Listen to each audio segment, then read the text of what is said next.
News.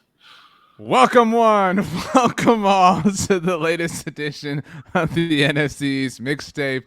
You could hear my co-host planning our show right before that started. Ray's show, we're going to go ahead and leave that in. It just adds to the effect. This is the most unique podcast that SB Nation offers. Obviously, we work very hard here at SB Nation. We love our coworkers, but nobody does anything else this unique. Why is this unique? Well, if you're new around here, you can listen to this show on any of the 4 NFC East blog podcast networks. That's Blog of the Boys for Dallas Cowboys coverage, Bleeding Green Nation for Philadelphia Eagles coverage, Hogs Haven for Washington Commanders, and Big Blue View for the New York Football Giants. He whose voice you heard is Brandon Lee Gowton from Bleeding Green Nation. I am RJ Ochoa from Blog of the Boys. You can watch this show on either of our site's YouTube channels as well. BLG, you already spoke and kind of ruined the whole mystique of the thing. But how are you? Happy Tuesday for us, Wednesday for everybody else. It's been a day. I appreciate you putting up with all my time jumping.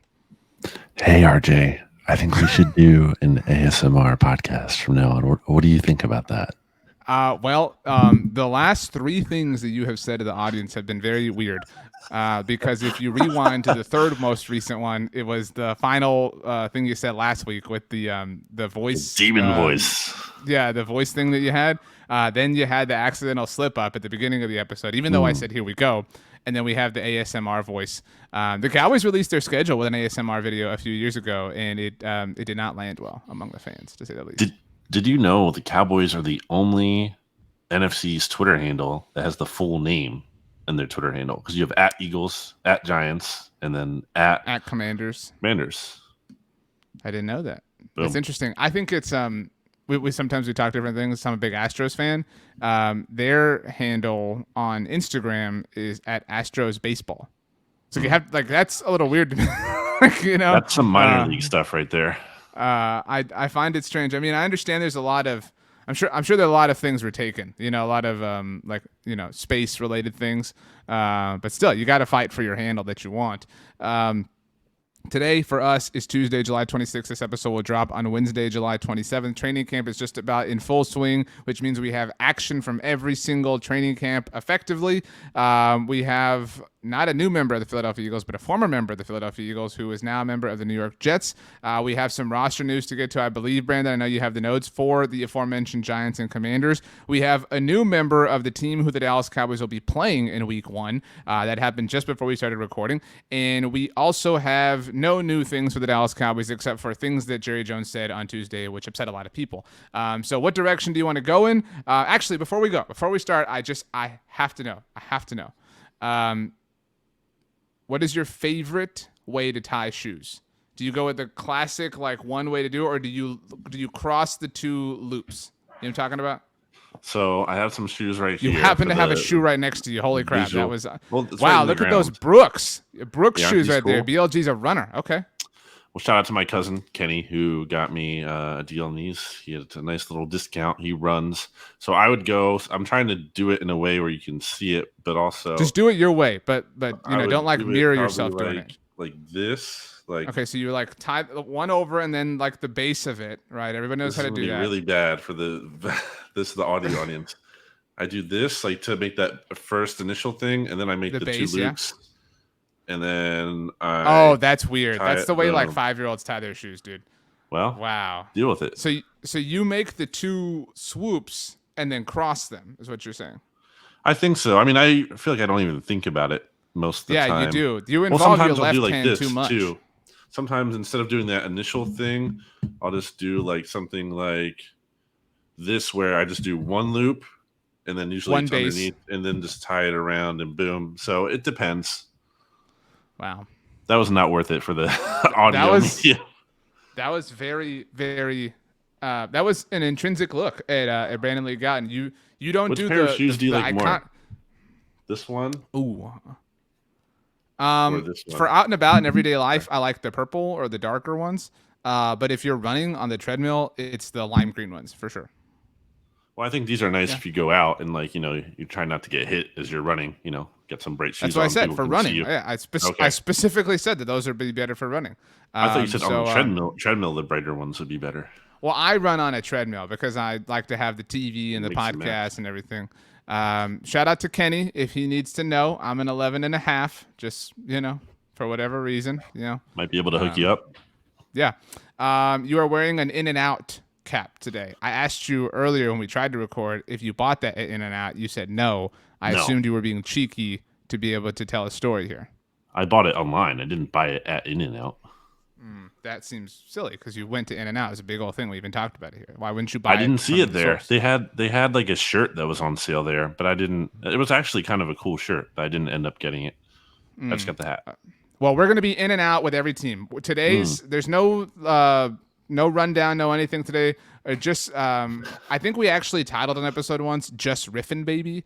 I can't say that phrase. We are working to line up for everyone that's asked Jimmy Kempski to get on here. It's difficult to line up 3 people's schedules. Obviously, you can listen to him and Brandon on BGN Radio if you're an Eagles fan every week. But it's, we're working on it. We know the dumpster, like, you don't have to tell us the Dumpster Fire series is out. All right, we would love to get him on here to talk about that. It's just a little bit difficult sometimes. So that being said, this is very targeted towards one person who complained about this. No, I've gotten like 8 or 9 tweets about this. I just want to, I want people to know we're working hard. We're not just ignoring the request. We're trying very hard to make it happen. Still have like over a month until the regular season starts, and I feel like that's our deadline. We have to do it at some point before the regular season starts. Right. Yeah, and you know what? If anything, we're doing Jimmy a solid because all the initial traffic on the Dumpster Fire series has like faded, and then when we talk about it, we resuscitate it. So all about and maybe there will be some new things to talk about too in terms of injuries or whatnot. Okay. Are you ready to riff? Let's riff it up. What does riff sound like? What is the act of riffing? Like, what would the sound effect for riffing be? Like a guitar solo, obviously. Try it. Give us a riff sound. Come on. I mean, I can't. It's copyrighted. It goes like DMCA. Let's riff. Jerry Jones said on Tuesday that he believes the Dallas Cowboys are better today than they were at this time a year ago. Wow. I'm sure you have, well, I guess not, but I'm sure other people have seen that people have things to say about this. You want to know what, though? I agree with him. I agree in a very specific and particular way.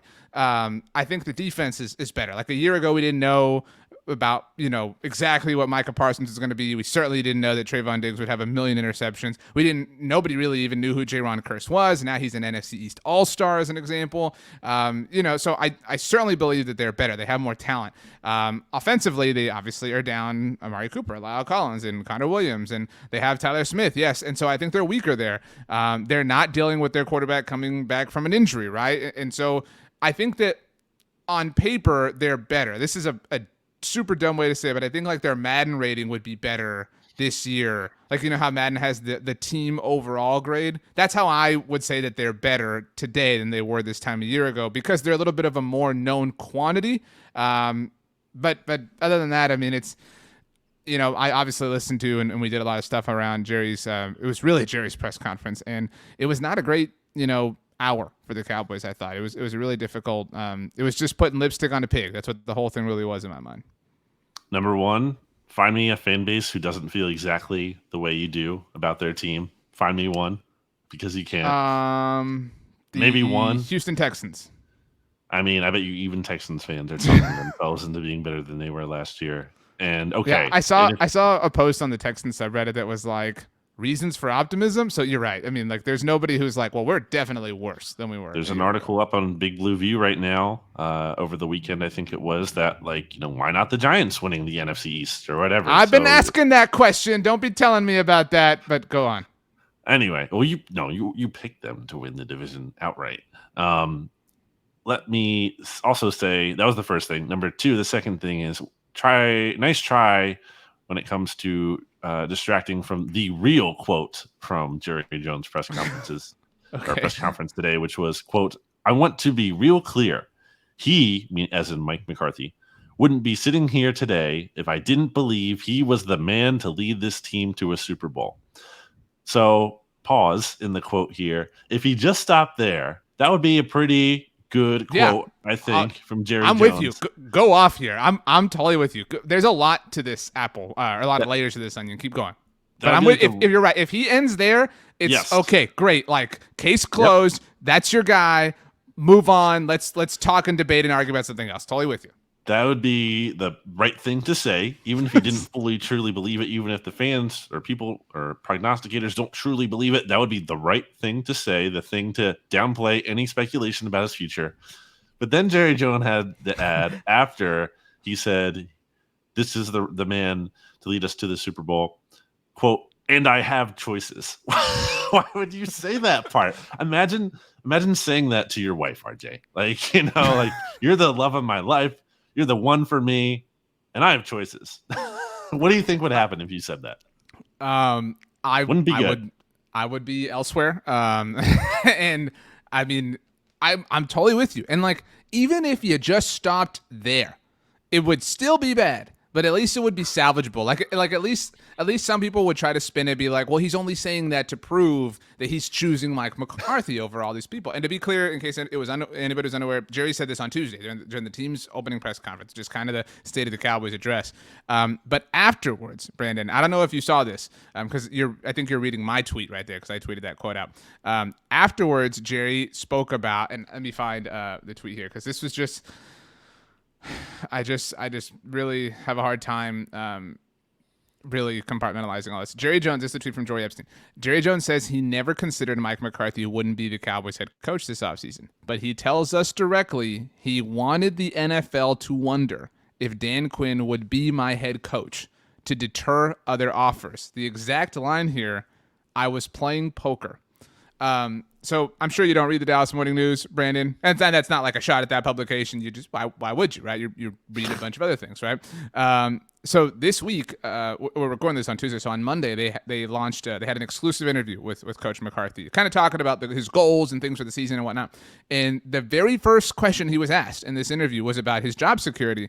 And his line, I'm sure you saw, this was aggregated in a lot of places. He said that it was irritating that was the first thing he was asked about. He talked about how it was a media-driven narrative, how it doesn't really bother him, but his family has to answer for it. That's just like life in the NFL. It's a public life, public profession, whatever. He talked about his family and dealing with it and whatnot in the press conference too. And where I did a lot of material about this, obviously, a blog on the boys and socials and stuff. It's not a media-driven narrative, Mike. It's a Jerry-driven. This whole thing. Do you know how long it took Jerry, Brandon, to support McCarthy after the season ended? Do you know off the top of your head? A couple weeks or something. It took 12 days. He had, in his first opportunity on 105 Through the Fan, the home of the Cowboys, in his interviews that he does every week, he did not. He was given an opportunity to specifically endorse Mike McCarthy. He was given an opportunity to specifically say, he's my head coach for 2022. Why are you guys even asking me this question? He won 12 games, won the division. I know we lost in the playoffs, so that's frustrating, but look at everything he's accomplished. He was given that opportunity. But by doing this, even if it was strategic, which I don't believe, but for the purposes of this discussion, we'll buy it. Even if it was strategic, you sacrificed whatever peace and like peace of mind McCarthy would have. This whole and some of that was worsened by the Sean Payton retirement and stuff like that. But I mean, this whole thing exists because Jerry left him in doubt. He left him in purgatory. He hung him out to dry, swirling in the wind. And so, how can you not doubt Mike McCarthy? Jerry's the one who did it, and so. Like, at best, yes, you accomplished retaining Dan Quinn, and he's an important piece to this overall thing. But if he's only your defensive coordinator, and I don't mean to simplify what he brings to the team, but if Mike McCarthy's your head coach, you read the quote, Brandon, if you believe he's the man that can bring you a Super Bowl, why are you jeopardizing him at all? That he should be the apple of your eye. He should be the most important most important person as far as coaching staff is concerned. You should be willing to lose Dan Quinn 100 out of 100 times if it means you get to keep Mike McCarthy, because he's the person you believe can bring you a Super Bowl, not Dan Quinn. And if it was Dan Quinn, then he should be your head coach. So like the math here doesn't line up. The whole press conference kind of reeked of that. It was Jerry trying to sell, and nobody's buying it anymore.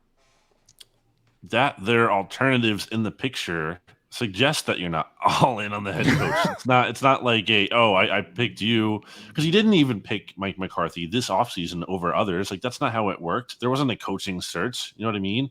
Like, Mike McCarthy, if you believe in him, then you're not even thinking about other candidates. So what does he even mean? What does he even mean by I have choices? Did he evaluate his options this offseason and look into that and be like, nah, actually, we're going to stick with McCarthy? Because if that's the case, that kind of goes against fully believing he is the guy. And whatever happened in this offseason already, like, who cares? That's in the past now at this point. it's not about that. It's about going forward. It's about he's probably going to last through the season at the very least, but it's okay. What can he last through the season, which he probably will, but then what happens after the season? That is the biggest question hanging over the team. It's not media driven. As you said, it's happened with Jerry Jones. And honestly, like, is this not a big topic of discussion among fans? Like, regardless of like media, like actual aren't a lot of Cowboys fans like thinking about this? Isn't this on their mind? Like, it's not just the media creating stuff and like getting bored. It's like, come on, like really, like they have nothing better to talk about, so they're just making something up. Like, no, like this is real. This is real stuff. Mike Florio reiterated today that the Cowboys were very close, quote unquote, to hiring Sean Payton in 2019. Like, this is not baseless. Like, there's smoke, and there's smoke here to believe there's a fire. Just in case anybody doesn't know, do you know because Florio wrote about that in his book Playmakers, which I know our buddy Stats has. He's read it all the way through. I'm only about halfway done myself. Do you know the story about the 2019 alleged trade involvement that was happening? Like Anthony Davis and the Saints. Is it the Benson family that owns both the Saints and the Pelicans? They were prepared to trade Sean Payton, again, according to Mike Florio, to the Cowboys, but like that weekend was when Anthony Davis requested a trade. And they didn't want to lose to New Orleans icons, in one fell swoop of an offseason. And obviously, Anthony Davis was traded to the Lakers. But I made this point on Monday Football Monday. People can listen to that on the SB Nation NFL show. Don't want to say anything, but maybe you're going to want to start listening to the SB Nation NFL show a little bit more in the future. You know what I mean? I don't want to say anything, but just saying. You know what I mean? Just saying. But we'll let you know soon enough. But head over there, subscribe, leave a rating, write a review. I brought this up to Michael Peterson on Monday. These are the division-winning head coaches that aren't the Buccaneers coach, obviously, because Bruce Arians retired. So aside from Mike McCarthy and Bruce Arians, you've got Matt LaFleur, who just got a contract extension, Sean McVay, who just won the Super Bowl, Sean McDermott, who I'm a big fan of but you hate, Zach Taylor, who I thought would be the first head coach fired last year, Mike Vrabel, reigning coach of the year, and Andy Reid, obviously one of the greatest coaches of all time. None of those head coaches are like having their job, security questioned. Even if you just expand it to playoff teams, right? Not just division-winning teams. Nick Sirianni, bit of a weirdo with the highlighter thing, whatever, but still, like, his job is very, very safe. You've got, obviously, Cliff Kingsbury, got a brand new extension. Kyle Shanahan, he's amazing. You've got Brandon Staley in L.A. He's very, very safe. You've now got Josh McDaniels. Obviously, he's brand new, so you don't really have anything to worry about there. And Bill Belichick, who's the GOAT. So, like, of all the playoff teams last year, like Mike McCarthy's treated as if he was the head coach of the Lions. Like Dan Campbell has more job security than Mike McCarthy. Is that ridiculous to say out loud? Feels like it. Yeah, it's wild. It was a really bad press conference. Like I said, it really felt like Jerry, and I talked about this, and we talked about it on our Blog on the Boys roundtable that I'll be doing later in real time, but that came out earlier for the listener. It really felt like Jerry was just like he's read and seen everything this offseason, and he's just sick of it. He's like, how dare you all not heap mountains of praise on my Dallas Cowboys? And it was like he was trying to convince us all of an alternate reality, and nobody's buying it anymore. So NFL teams love to do that. I think NFL teams, maybe more than any business, I guess a lot of businesses like to do that, just like love to lie to themselves and just be like, are you kidding me? We totally know what we're doing. And when it's so funny time and time again that they don't. Jerry said one thing that I did want to get your thoughts on. I talked about it in our live reaction show on our YouTube channel. He said that his curse is he does not acknowledge the failures he has in life, that he only focuses on the successes. And like that's a really like deep thing. You know what I mean? like aside from football, like failure is a learning tool. You know what I mean? Like we learn from failure. We grow from failure. And to just like act like failure doesn't exist is, number one, an incredible luxury that most people don't have in life, to just ignore and avoid all failures that they've had. But to act like they never happened means you're never learning. You know what I mean? Like failure is a tool. I remember reading Tony Dungy in one of his books wrote about his son doesn't feel pain. I don't know what the medical term for that is, but he literally doesn't feel pain. And so they had to teach him other ways to recognize pain. Cause like that's not like, some people hear that, they're like, oh, how cool, he's like a superhero. It's like, no, dude, like his like hand could be on fire and he would never know. You know what I mean? So failure is a learning tool and a learning mechanism. And I respect that Jerry at least has the self-clarity and self sort of whatever ability to recognize that, but adjust to it then. You know what I mean? Like that is so dumb to me, to be like, yeah, I'm cool just like ignoring all failures that ever happened. Well, I did say the Cowboys needed to avoid bad vibes in training camp. So this is not the best start for them in that regard. This is pretending that bad vibes don't exist. So it's kind of avoiding bad vibes, but yeah. But not that way. But like genuinely avoid them and not like be in denial about them. As we segue, I should mention the NFC East, the only division that got brand new helmets for every single team. Of all the alternate and throwback helmets. Now, I don't know if you saw this. I did some stuff about this too. It looks like the Cowboys have two. Did you notice this? Well, one helmet, right, but just two different like decals. No. Oh, well, yeah, I guess. I mean, you can't have it is one. NFL, so they're kind of cheating. The NFL allowed a third helmet. They did not allow 4 helmets. Right, but it looks like the Cowboys manipulated that rule, and they actually don't have a third helmet though. They currently have a second. They have 2 helmets if you think about it, because they've only had their silver helmet. So they're going to be wearing the white throwback one with their throwback uniforms. Everybody knows that, and that was under the throwback category that the NFL announced. But then they had one under the alternate category where the Eagles' black helmet was. Now that helmet was white like the throwback and had a navy star, but the star had the normal trim. You know what I'm saying? Like the white line on the star that the current helmet has. The throwback helmet does not have that. And on that one, the face mask was white, which is not the case on the throwback helmet. So I think the Cowboys are cheating again and using that white base for 2 different helmets. And I think that alternate one they're going to wear with their color rush jerseys. It would look nice at least. So, let's shout out to the NFC East. I kind of like the Black Eagles helmets. I mean, they're not too different from the midnight green, really. It's pretty similar. And honestly, I agree, but I feel like in some lights that the midnight green one, especially like a night game, and because of those helmets are not matte and they're like the shiny, the glossy, I think they kind of almost take on the color. So if it's like a night game, say the night sky and the black jerseys, like it kind of almost looks black in certain lighting anyway. So I don't think it's a major difference. It's fine, but it's also not to be a permanent thing. Like they're going to introduce the Kelly green as their new helmet next year. So in theory, it's only going to be around for 1 year. Although Lurie did say I think I misspoke earlier. I meant a second helmet, not a third helmet.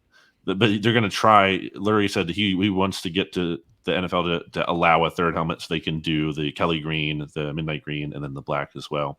I don't like the Giants' new old throwbacks, by the way. I'm in the minority. I know we were chatting about this. I disagree. I think it looks ugly. Like the dark blue helmet clashing with especially the new kind of tint of that old jersey. I like that. It just looks like the Bills to me. I kind of almost look. It was theirs first. It was the Giants first. The Bills' new uniforms just happened to look like that. That's fine, but the Giants have been bad, the worst team in the league since 2017, and the Bills have been good, and now it just makes me think of the Bills. And obviously, I'm not old enough to remember when it was theirs first, so that's just my genuine opinion. I don't objectively disagree with you. I get it, but like that's how I feel about it. Like that's what I see. That's fine. I don't think it looks as good as other people do. Why would you want a helmet and jersey that don't match and are like the same color but don't match? That's dumb. That's how I felt about the Texans ones, but because that invariably happens. Sure. I think that happens to like in Super Bowl 41 when the Colts wore their white uniforms and their white pants. Like when the Colts wear their all white and it rains, the helmet stays like pure white, you know what I mean? But the jersey gets like the water soaks it and it kind of bleeds through. It's like I hate when that happened to the Colts this past season in San Francisco when Carson Wentz was awesome. But speaking of, it's time to riff about the Philadelphia Eagles. So Philadelphia Eagles riff. Brandon, go ahead. Yeah, so the Eagles report for training camp today as we're recording July 26th, but the action doesn't really begin until tomorrow morning, Wednesday morning, the 27th. Nick Sirianni will have his press conference around 9:30 or so before practice, and then the Eagles will hit the practice field for the first time this summer. Haven't heard a ton of interesting things in a big way in terms of roster moves, some minor stuff going on, nothing too noteworthy. That's about it right now.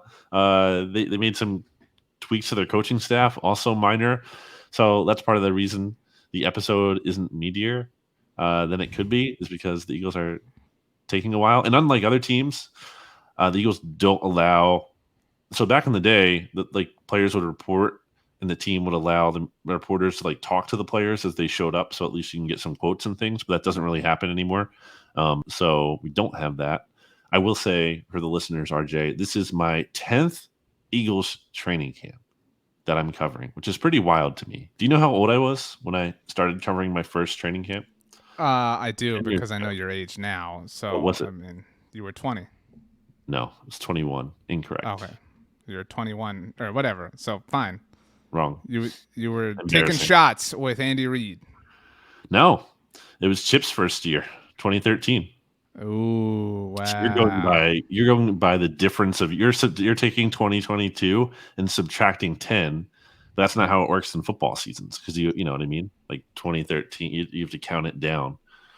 Like 2013. Yeah, so it'd be 9 years ago was your first one. That's not just football. That's life. I mean, like, so my 10th training camp. Yeah. Yeah. So 9 years ago was your first. So it was 2013. Right. You're right. Interesting.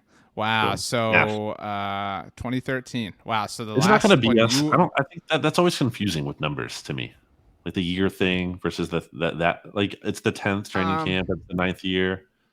I will say I've fallen into that like mental pitfall before, but it bothers me like along these lines when people will say like, oh, the 2021, 2022 Rams won the Super Bowl. No, the 2021 Rams won the Super Bowl. You know what I mean? Like, and we don't have to refer to, it's not the 2022 NFC Championship game that the Rams won against the 49ers. It's the 2021 NFC Championship game. It's the game belonging to the year. The championship game I thought the championship game belongs to the year.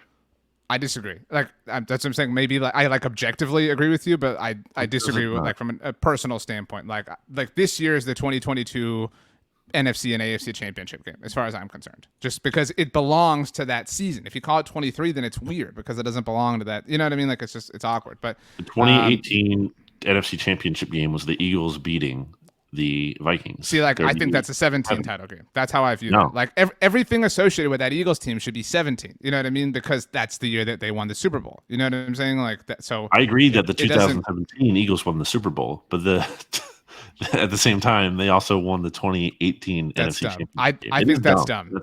That's how it is. I disagree. How do you, loyal listener?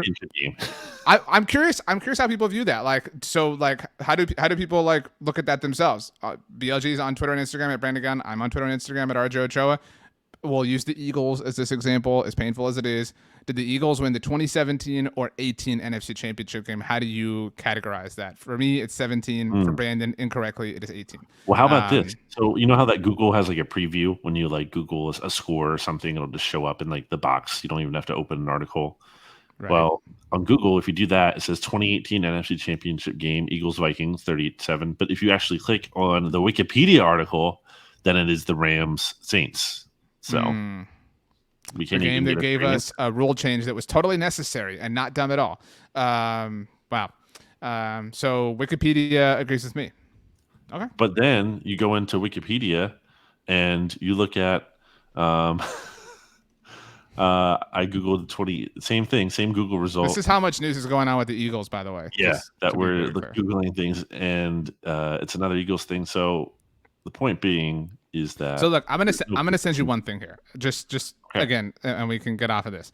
But I'm sending you, like, we agree that Pro Football Reference is a pretty like objective measurement for like NFL history, right? I guess. Okay, so Pro Football Reference. So I'm sending you the link to the 2018 season, like that has everything involved. Okay, so, and it has everything. It has playoff results under here. So like it's all under the 2018 umbrella is what I'm saying. Like that's how I view things. Like everything belongs to the 1 year. The moment you start to introduce a second year, it no longer is the same. It's no longer uniform. It all belongs to 1 year. And I think that because the reason I said that is like the majority of the season takes place in the year that we're talking about. Like similarly, I would say the 2022 Warriors won the NBA Finals. I hate people that are like the 21-22 Warriors. No, like the 21 Bucks won the title. You know what I'm saying? Like we just take the year that the majority of action takes place in, even though some action takes place in a different year, calendar year that is. Okay, but look what I just sent you on Slack, where if you again. There's a question. It's like, who won the 2018 NFC Championship? It shows up as the Philadelphia Eagles. And then there's a link to Wikipedia. So who knows, RJ? Anyway, not a ton going on with the Eagles at the moment of me recording this. I will say A.J. Brown just arrived to the NovaCare complex, according to the Eagles official Twitter account, with a Hertz season hat. I guess we should talk. Here's one thing we can talk about, and I know Rachel and Mark Schofield already talked about this on our feed for the QB the QB Factory reboot. Jalen Hurts ranked as the 20th best quarterback in the NFL per the Athletics survey, actually tied with another quarterback in the NFC East, Carson Wentz. For what it's worth, Hurts was listed first. I don't know if that means like he finished slightly ahead. I don't know, how. Yeah, Mike Sando's like methodology is a little bit guarded, so it's hard to tell, right? Sure. So I don't know exactly if that actually means anything or it's just alphabetical by last name or whatever. But that's pretty fair, right? Would you disagree with that too much? I think Wentz is better. But I can understand if you would rather have Hurts on your team. Like we've said that before, right? Like if if we're talking about who the players are, like if emotions are completely removed, I think Wentz is a more functional quarterback. But I understand that if you're involving locker room chemistry and like how he coalesces with the team, and if you place a higher priority on that, then fine. Like I'm totally with you. Like Jalen Hurts is obviously superior in that sense. The Eagles obviously agree with that. So what about the tier though too? Because it was in tier 3. Because the tier is a little bit more relevant than the ranking. Because you can kind of quibble over 17th versus 20th, like whatever. That's why the exercise is awesome. I mean, I think that's fair. Who was the last tier 2 quarterback? I don't know if you have it open. Dak was in tier 2. I forget, but I'll read you all the rest of the tier 3. It's your guy Kirk at the top. That's Jimmy so disrespectful. G, Ryan Tannehill, and that's too respectful for Jimmy G. But go on. I'm sorry. Baker Mayfield, Jared Goff, Trevor Lawrence, and Jameis. I hate this whole. I hate everything about this tier. Like this tier is this is like the lazy tier. Like I'm so undecided. Like this is the tier of like I don't want to make a hard decision on one of them, so I want to put them in this like purgatory. You know what I mean? Like I think Kirk Cousins should be elevated to the next tier. I think Hurts and Wentz are better quarterbacks than Baker Mayfield and Jameis Winston. You know what I mean? Like I don't think it's fair to lump them in the same tier. Like that's not to say that Baker and Winston in being a tier below would be like void of talent, but what have they proven lately? Like Hurts, and that goes for Hurts too. I mean, like Jalen's best qualities are that he's really well liked and that he can run the ball. That's it. Like that's all he has. He would be a great quarterback in a movie. That's like Jalen Hurts to me right now. I mean, like, the definition of a tier 3 quarterback, as defined by Sando, was a tier 3 quarterback is a legitimate starter but needs a heavier running game and/or defensive component to win. A lower volume drop back passing offense suits him best. I think that's totally fair for most of these guys. It is. Man, Jalen Hurts would have been awesome on the like Ronnie Brown Dolphins. You know what I mean? Like I would like that. Yeah, like put him on those teams. Like give him LaDainian Tomlinson. You know what I mean? Like that. Like a team like that would be sick. But he's just not like that. That ain't it here. I mean, and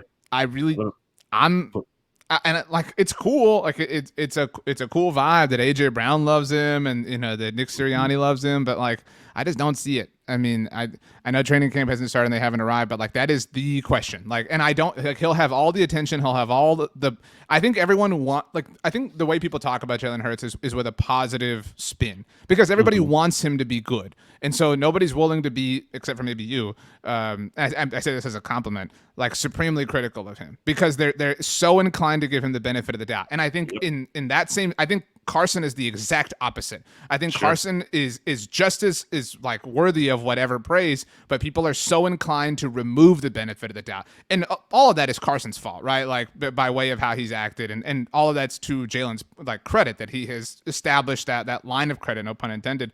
And so, but I trust the skill set of Carson more. I think when this season's over, Carson will have separated himself as far as quarterbacks in the division, at least.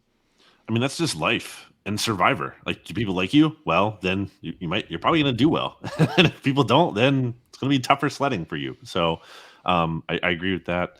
I will say that if you read the Hurts write-up at all, RJ, in the Athletics rankings, QB rankings. Go read it. Mike Sando does a great job with that every year, the Quarterback Tiers article.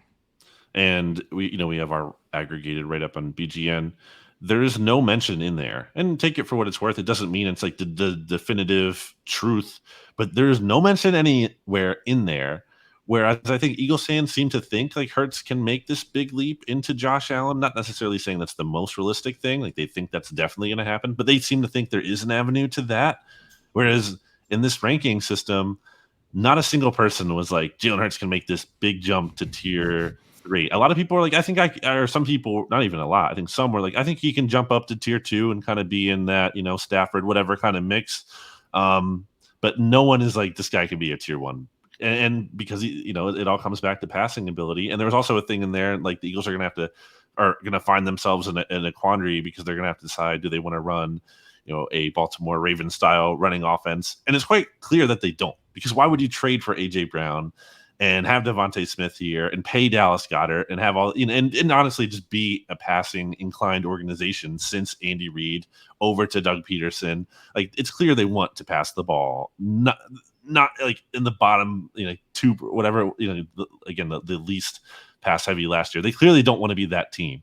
So it's not about that. It's not like they're willing to shift their style as much as it's going to have to be on Hurts being a good passer, like a really high level passer. And I have my doubts about that. So we'll see.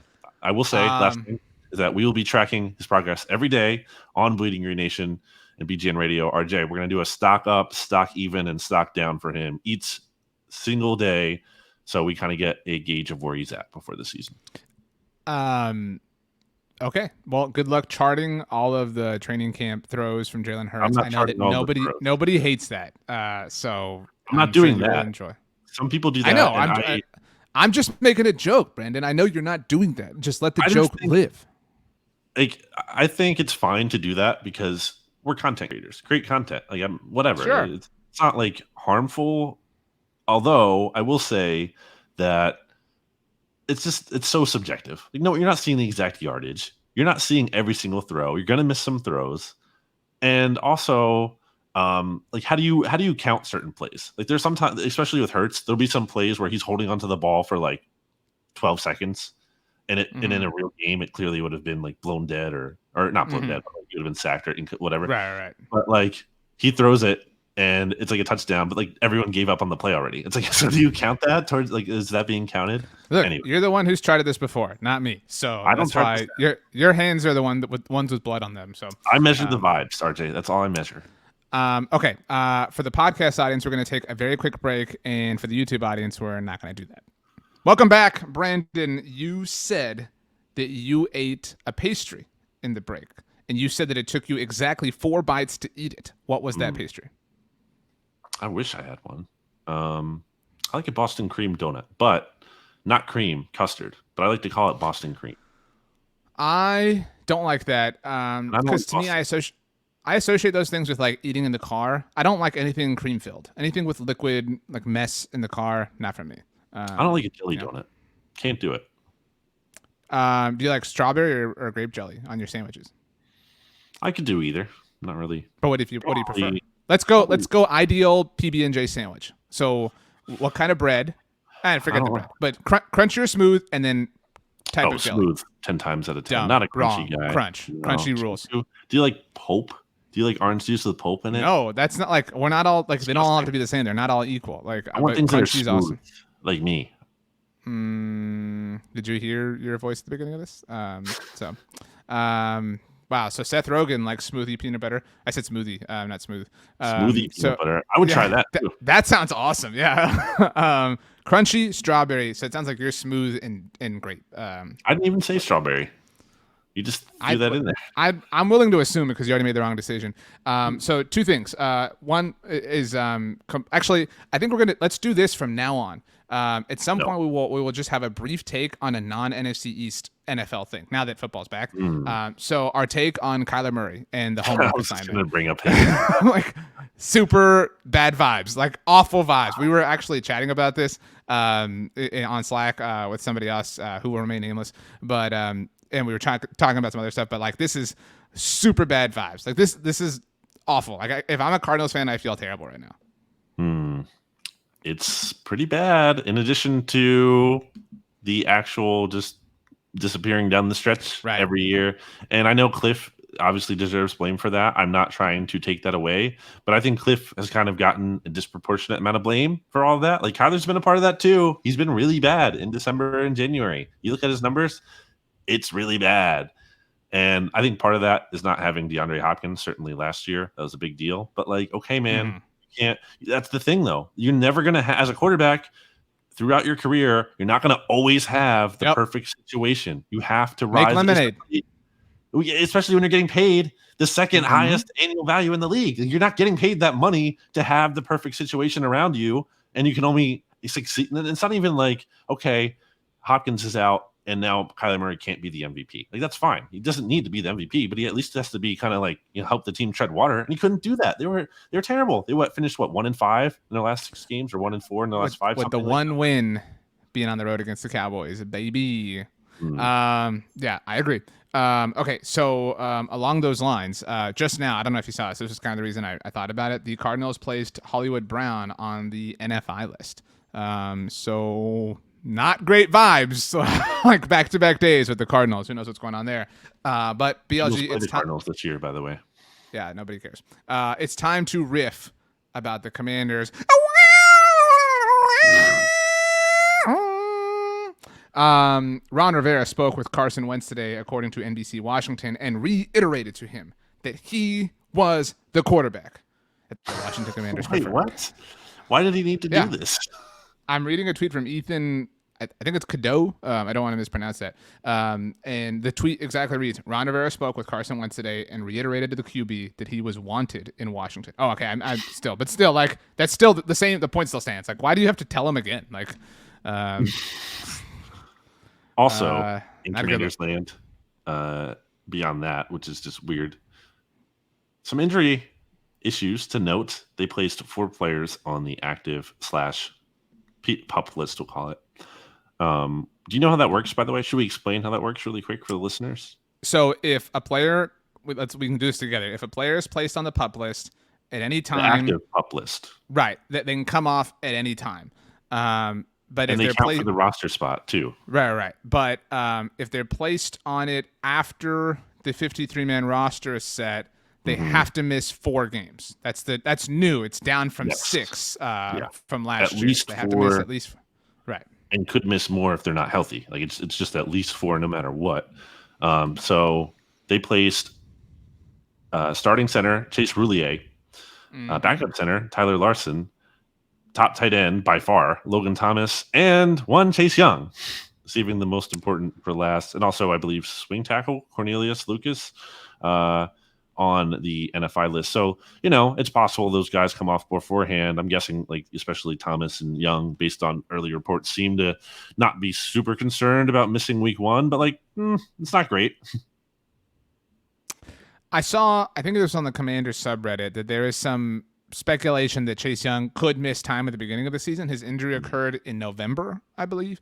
So like that kind of gets forgotten. Like, you forget that kind of stuff. Like for instance, Michael Gallup tore his ACL in that Cardinals game, which was very, very late in the season. So you kind of forget, like, you think, oh, it happened last year, and you're like, oh, that was forever ago. Like, it should be totally fine. Like, there's a big difference between it happening in, September or whatever. And so if that happens, I mean, I don't think that like ruins their season, obviously, but that's a tough thing to overcome right away. But I don't think it's like cause. And I know you're not saying that. It's not like cause for mega concern or mega panic at this point in time. Yeah, it's just like a little. It's worth monitoring, obviously, as camp goes along, and we'll see if they get activated or not. But apparently, Rivera did say Chase Roulier will be the first one activated off. Didn't look too serious.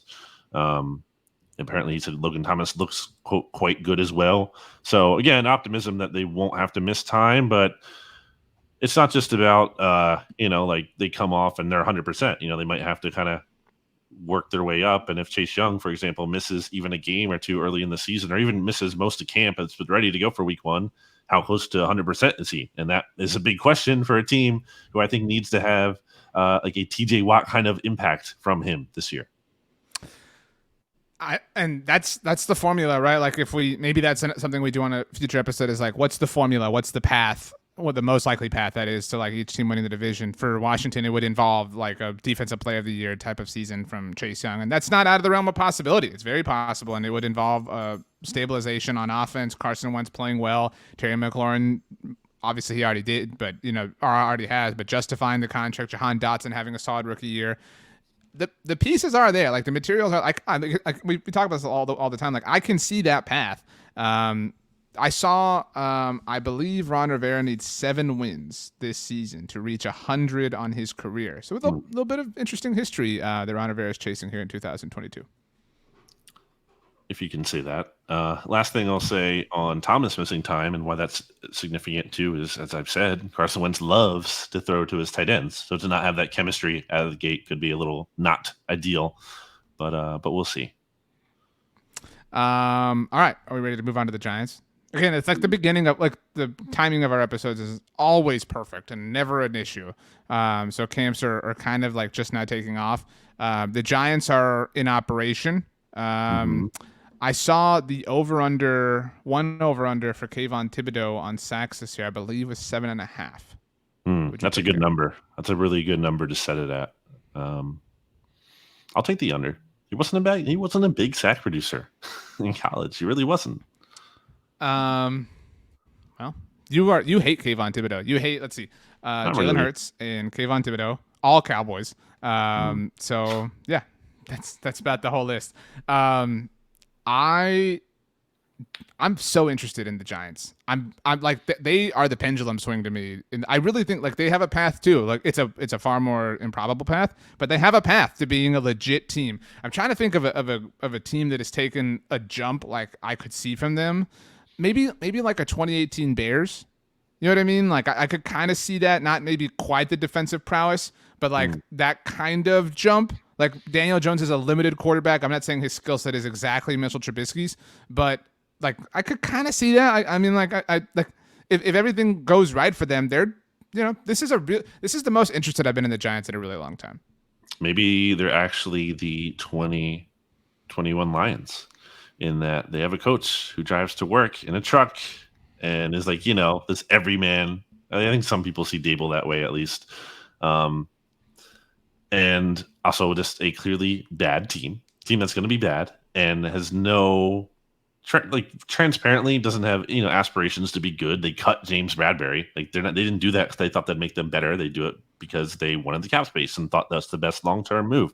So maybe just expectations are so low that'll be easier to achieve that. And maybe they're a team that isn't winning, but they're like they blow some games late and against some like teams that maybe they shouldn't really be hanging around with, and their point differential is a little bit better at the end of the year than their record would suggest, like as it was with the Lions, who I think had like the 6th worst point differential, despite having like almost the worst record in the league. So maybe it's something like that. I think that's the optimistic kind of case.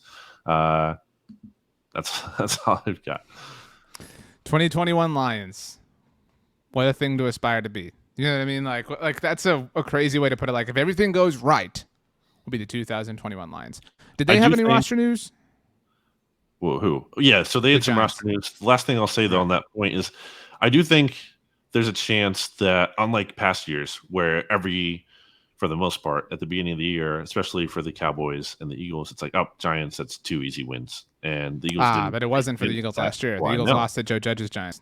But I'm saying like maybe they could actually legitimately play spoiler, especially late in the season too, just like the Lions. I mean, the Lions didn't actually spoil the Packers ultimately, but they did beat them in the final week for whatever that's worth. And maybe that kind of portends well to this season. We'll see. I don't know. I don't always necessarily believe in that carryover just because you do well at the end of the year. But the roster news coming out of North Jersey is that Sterling Shepard, Nick Gates, and Matt Pert were all placed on the PUP list. So they have that. And also, we talked about Kayvon Thibodeau, but someone kind of maybe someone flying under the radar, a sleeper, if you will, Azeez Ojulari. Being slept on is the phrase you were looking for. Placed on the NFI list. So I've seen Giants fans get really excited about Azeez Ojulari, posting some pictures of he's one of these classic like, oh man, this guy looks so bulked up, because he posted like a pic of himself shirtless or whatever, and he looks jacked. That always translates. That never doesn't mean nothing. I mean, none of these things, and I know we're just like going through like the latest, but like none of these things are cause for I think heavy concern or heavy panic. It's just it's still July, right? Like, and there's still. You still want key names on there. I know, ideally. Sure. I mean, it's not ideal. It's not the end of the world, but it's not exactly what you want.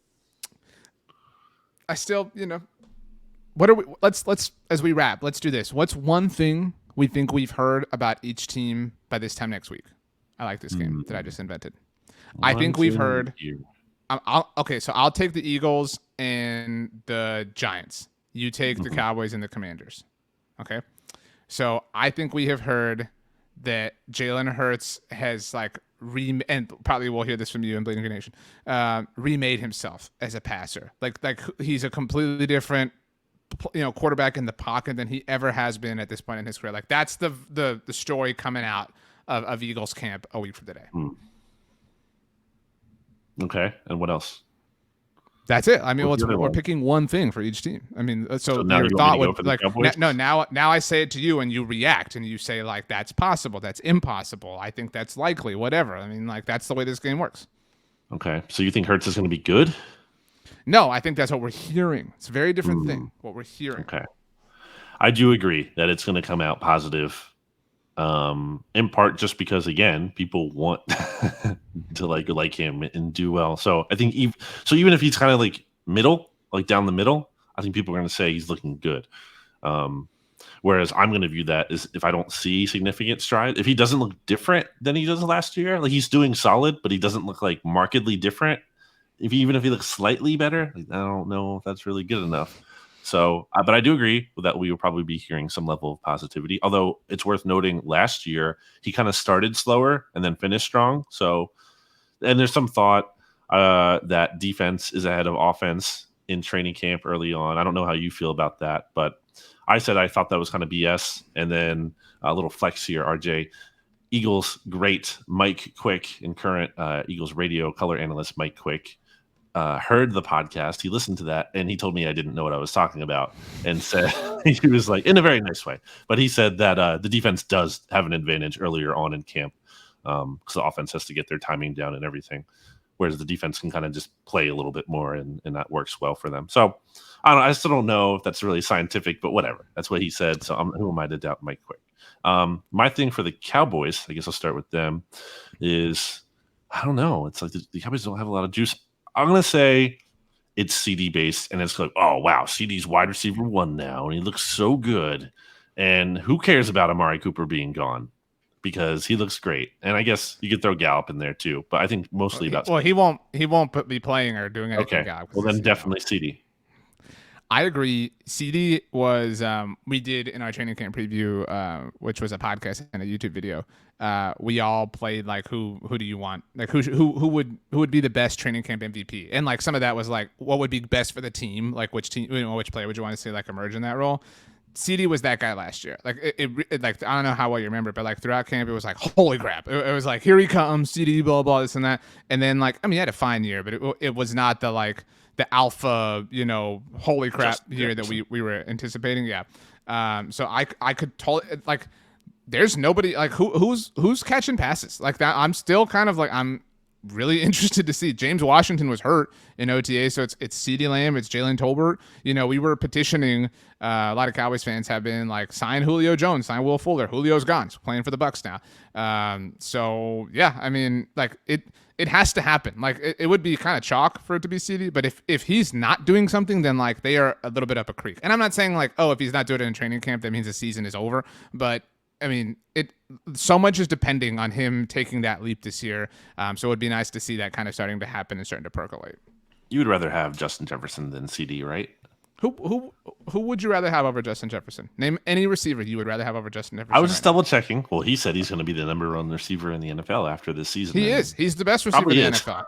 Yeah, I mean, like I think the only argument.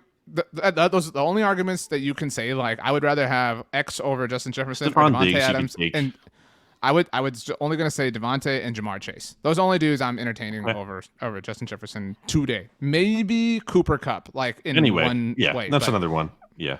Anyway, off of that, what was the other thing? So you're talking about... I was the Giants and you're the Commanders. Okay. So I already said that we're going to get some sort of like Brian Daboll like coach thing, the way Joe Judge fielded the punt. I think we're going to get like a Brian Daboll quote like this is exactly what Josh Allen went through. You know, like talking about Daniel Jones. There's gonna be some sort of like light, loose comparison to Josh Allen's path, to where everyone's gonna be like, "This is it. It's happening again. He's doing it. Like, this is why we hired Brian Dable. Blah blah blah. Joe Judge, Pat Shurmur. Nobody took care of Daniel Jones. Now he's in the safe and loving arms of Brian Dable." So I've already seen some contrast from year to year. Some quotes come out about that down in Jacksonville with Doug Peterson. I believe it was other Josh Allen, defensive Josh Allen, who said, like, it's just like a pro, or he said the coaching staff treats us like we're pros as opposed to kids or whatever. So we've already seen that down in Jacksonville. I think there's going to be some kind of contrast, not necessarily specifically in that vein, but some kind of contrast between the Joe Judge Giants. And it could be something schematic, even to be, wow, like Daniel Jones or someone being like, or a wide receiver, being like, wow, the offense is so much easier. Or like Saquon, like the offense is so much more geared to the players now. Something like that. I agree. It will be like a sub shot at Joe Judge, certainly. And then Joe Judge will be asked about it when he speaks from Patriots camp, and he'll be like, "I don't know, blah blah blah. We had a great, blah blah blah. We beat the Eagles last year, blah blah blah." Okay. I meant for me to do Giants and you to do Commanders, but since you also did Giants, now we both have to do Commanders. I think Wentz is too low hanging fruit. I think we're hearing something about. But I think we're hearing like it's Jahan Dotson season. Like, you know, like he looks even better than Terry McLaurin in some respect, some measurement, some metric, some whatever. And it's like they might have 2 wide receiver ones in Washington. And this actually, it's not about Wentz, but it's about Wentz. This is the best supporting cast that Carson Wentz has ever had in his NFL career. I think the Dotson thing is legit, and I brought that up last week when we asked the biggest questions. But I do think legitimately, and I'm not just saying this because it's on brand, but I legitimately believe there's going to be talk of Carson Wentz being inconsistent, because to the opposite of the Hurts point that I said earlier and what we kind of touched on, I don't think he has the most sympathy. And there were some tweets like that already coming out of OTAs and the limited practices that they had. I remember seeing like, oh, Wentz throwing a really bad interception. So I am going to believe that that's going to be what we're hearing out of Washington Commanders camp. Training camp season is here. So in the spirit of that, as we leave, Brandon, my question to you is, what is the best meal that you can eat? So we need the main dish, 2 sides, and what you're drinking after you've been like sweating all day long. Whatever that is, like whether you're working, you're at an amusement park, or like you've been in some sort of activity where you've been sweating, you've been hot and perspiring all day long. What's the best thing to eat for dinner that night? Main dish, 2 sides, and what you're drinking. Are you allowed to like get a shower when you come home? Because it's hard to eat when you're just like super hot. I feel like you're literally just drenched. Like you got to like cool down a little bit. I'll say this. You have to be at least ordering within an hour after the event in question is over. Sure. So like that can mean going home and showering, whatever. But if you got a reservation, you got to book it. So like that's the largest amount of time you get. All right. So I need a main dish, 2 sides, and a drink. Mm-hmm. Drink. I'm going to say Wawa's new crossover iced tea. It's called Short Tea, with not a sponsor, but should be. So that everyone knows too. I sent Brandon and somebody else a TikTok, and I don't know if you know this, BLG. Like it told me Brandon viewed your TikTok, right? Like in the TikTok app. And so I looked at your profile, and Brandon follows 1 account on TikTok. That's right. And Wawa. And they were doing a contest. I want to give me the free stuff, baby. So one of those, because that's on the mind right now, and those are good. And it's only 4.5%, so they're not strong. Just a nice little dinner beverage to go with your meal there. And 2 sides, I'm going to say mac and cheese. And you got to have a vegetable. Truffle. Make it a truffle. Truffle mac and cheese. Why not? Okay. Let's get it fancy. You got, I think, a vegetable. Gotta be healthy and everything. So we're going to throw asparagus in there. Nice. Okay. And then all right, stick the landing. The main is going to be so you're hot. So you need something. Yeah, you've been hot. Like, and if you're showered, you've presumably cooled down a bit, but your body's been hot all day. So like, we don't want some sort of soup here. I mean, like just no soup. No. I mean, a gazpacho would be more appropriate because you've been hot, but not a jambalaya. It's a little inside joke there, as some listeners know. I'm thinking of something, but I'm trying to think of the right way to prepare it. I think you need barbecue chicken. It's too hot, dude. Like the barbecue, like it kind of has like a little aftertaste in your throat. I might need like a Tums or a Pepsi afterwards. Like, I'm thinking chicken of some sort. I don't know what it is though. Swordfish. That's what I was thinking. Ooh. Like that's I was thinking of fish, but I couldn't think of what fish I wanted either. Swordfish is great. It's a great way to go. With like what I'm thinking is like there's some sort of like, call it what you want, glaze, whatever, like on top of it, some sort of like tomatoey, avocado-y. There needs to be some sort of like avocado involved on the top so that like my bite has the coolness of the avocado, even though the fish is obviously cooked. So good point by you. Mm-hmm. Look at that. Right. The culinary mind is now me. I own this territory. Okay. Brandon, let's just get out of here. Peace, love, and happy training camp to everybody. Give us 6 random words to go. Not connected to each other whatsoever. 6 random words, then we leave. I think that was 6 random words too. So go ahead. 6 no, okay. So let me think here. Let me get it in a row. Let me get them out. All right. Heart, over, remote, light, ear, championship.